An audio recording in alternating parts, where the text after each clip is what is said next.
Magandang araw ka-agri. Muli akong nagbabalik sa aking channel na Agri Tayo. Tagal akong nawala sa aking channel dahil masyado akong nabisi sa aking trabaho. Ngayon ay muli akong nagbabalik. Kaya ipapakita ko sa inyo ang bago kong ginawa na pagdudugtong ng mangga sa native na mangga sa aking farm. Tara, puntahan natin na ipakita ko sa inyo ang aking ginawa.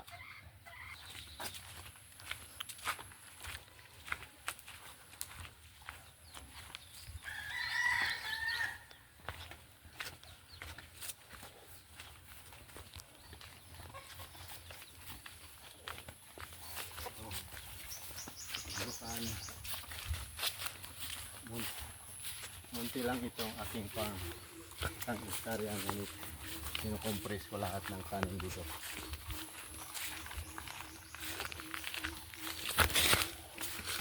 Salaman.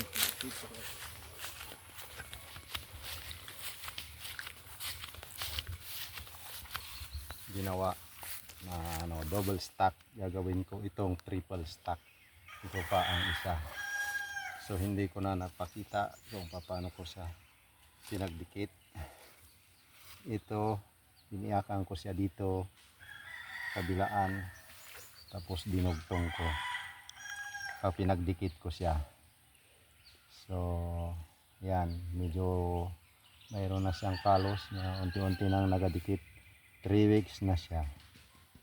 So ito na ang dinugtong kong bagong mangga. Tapos ito i-guide ko siya para hindi na siya tumaas. Ano ko siya, iti-train ko siya na pa wider siya. Ganito. Ito namang isa, gagawin ko siyang triple stack balang mga 1 month pa siguro o 2 months. Idudugtong ko naman siya dito para maging triple stack siya. So yun, siguro i-video ko na yun kung paano ko siya idikit ulit. Makikita ko siya kung ano ang resulta. So meron din ako doon sa kabila. Mapuntahan natin. Ito, pangalawang puno. So ito, ganon din ang ginawa ko, double stack din siya. Hindi na siya triple, double lang siya. So ito, kukunin ko na itong kanyang takip kasi buhay na siya. Yan na siya, buhay na yung kanyang sudoy.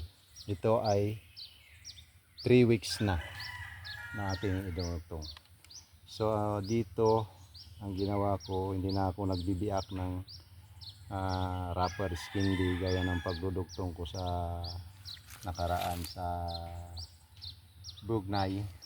Ito kasi masyado na siyang malaki, ang kanyang stock malaki rin ng sayon, kaya yung buo na lang na wrapper, yun ang pinali ko ng buo dito sa puno. Dito na lang ako nagbiyak ng wrapper para ibalot hanggang dito. So yan po ang aking ginawa. So ito, antabayan na lang po ito, didikit na rin po ito siguro. Kaya nagsisimula na siya magkaroon ng kalos. So mga 2 months, dikit na siguro po ito. So hanggang dito na lang, hanggang sa muli mga ka-agri.